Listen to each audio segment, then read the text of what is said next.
Hi, and welcome back to Rain or Shine Gardening. I'm Katie, and today I am going to talk about one of my absolute favorite perennials, my favorite plant. And you might know that it's my favorite because I pretty much have it planted in every single one of my garden beds in my property. So it's easy to see that it's my favorite. I do have multiple varieties of it planted, and that is Nepeta Catmint. It is my favorite.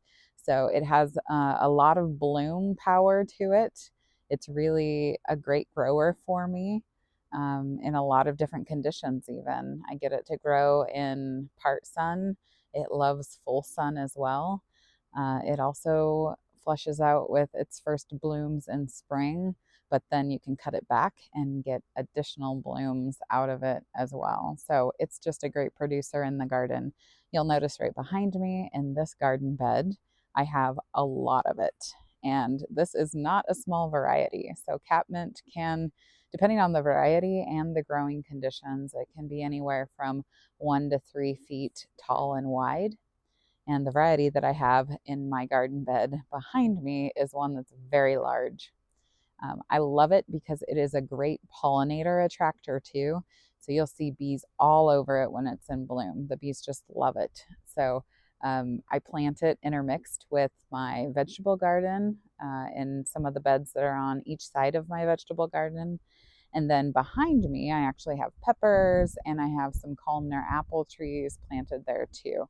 But it's a really good uh, companion complementary plant when you need the pollinators around because it really attracts them a lot. So it is one of my favorites. It does have a really pretty blue purple color flower on it, and even the spent blooms are pretty. So even after it's done blooming, it does hold on to some of its color, even the spent blooms. And I like it a lot. So today, what we're going to do is cut it back. And that's because I want a second flush of blooms. And also because it's choking out some of my other plants because it's doing so well. It's getting so big. So I need to cut it back to give my peppers and some of the other things in this bed a chance. And I also need to cut it back so that it will flush out with some additional blooms later this summer. So I'm going to take you along for that. This long garden bed has a lot of it, so it's going to take us a little while.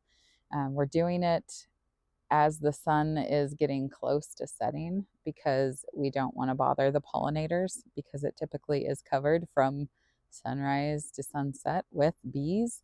We're going to try to disturb them as little as possible. They have plenty of flowers in the rest of my garden, so we're not taking anything from them. We just don't want to have to disturb them or be at risk for them being upset with us cutting it back. So we're going to cut this bed back. I do have quite a bit in my other garden beds. So at the end of the video, after we cut all of this back, I will walk you through some of the other areas I have it planted because I do have it intermixed everywhere. So yeah, let's get started. We only have a little bit of time before the sun sets. So we're going to get our catmint cut back now and then show you where I have it growing in other places. This is the before of this bed. You can see just how crazy the catmint is. And I do have some pink cashmere superbena planted in here. And I do have peppers in addition to the clematis and some other annuals in front. So cutting this back will be good for it. It will come out with that other flush of blooms, but it'll also give the other things in this bed a little bit of a chance because it is going crazy.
Here is the after, and it does not look great.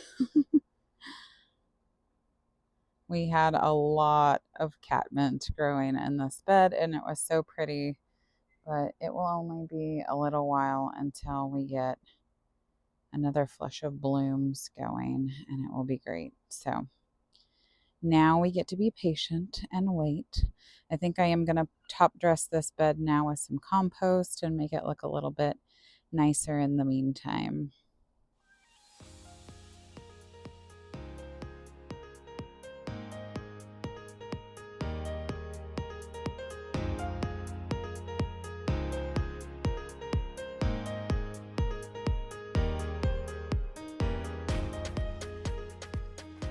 This is the garden bed underneath my hornbeam tree, and this is one other place that I have catmint growing. You can see I have 3 here, and they're a smaller variety, but they are mixed in with some supertunias, and they're under this really tall hornbeam tree that we have here in the corner of our yard. So it gives us nice privacy. It's a nice screen block, and we have some really pretty Nepeta growing at the base. Here is another Nepeta that I have, and this is in my new garden bed under my snowball tree. So in this area, it gets a little bit less sun, but it still loves it here. It's right next to a fern and some verbena. And it just brings that really pretty pop of purple flowers in the garden. This one is a much shorter variety, actually. This is my garden bed with my new flagstone pathway, and I have some Nepeta in here as well. And that's what this is. And it's in full bloom right now, but once it goes out of bloom, I'll go ahead and cut it back.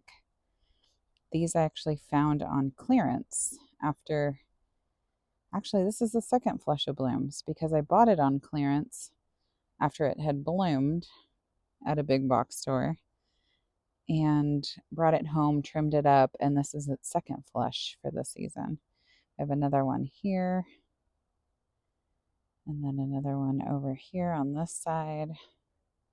It is one of my favorites. So you can see, oh, it goes all the way down here. It's kind of sprinkled throughout the whole border in this garden bed. And then on this side, I have a couple as well. So there's one on the end and then one here. And this one's almost out of bloom, so it's going to be ready to be cut back pretty soon. Now we're here in the front of my garden. Here is my dogwood tree and my newly planted thundercloud flowering plum. And I think I initially planted 3. Yeah, there's one tucked in over here as well, but there's 3 Nepeta here. And I did put a little bit of a support around this one because it was flopping all the way down to the front sidewalk. So I wanted to hold it up a little bit. But here are some more Nepeta. All right, this is the garden bed next to my driveway, and it has more Nepeta. It has some here, here, up here, over there. It's again sprinkled in. This, I think, is the second flush for this variety too. Well, maybe I can get 3 out of it this season. You see up there on kind of behind that bright colored rose, we've got another patch of. And I think this is the last bed that I have some Nepeta planted in, but it won't be the last because I want to plant it in all of my garden beds. But this one is right under my weeping pussy willow here that is at the end of my raised vegetable garden beds. And so I do have Nepeta kind of flanking on both ends of my vegetable garden because, like I said, it really attracts the pollinators. So I want to bring as many pollinators to this area as possible. And they are all over the Nepeta, which means that they will be all over my tomatoes, pollinating them, and all of my other veggies as we go down the row. All right, we got done just in time. The sun is setting now, and we got all of the Nepeta cut back in that long fence garden bed, and it looks very different. I do miss the blooms from the Nepeta, but like I said, it's going to give those peppers and the other flowers and the apples a little bit of a chance now to grow because the Nepeta was just going crazy back there. And there's a chance that we'll still get some additional blooms this year from another flush now that we cut it back. So I think that's it for tonight. We made it, got the Nepeta cut back before dark, and rain or shine, that's it for today. We'll see you next time. Bye.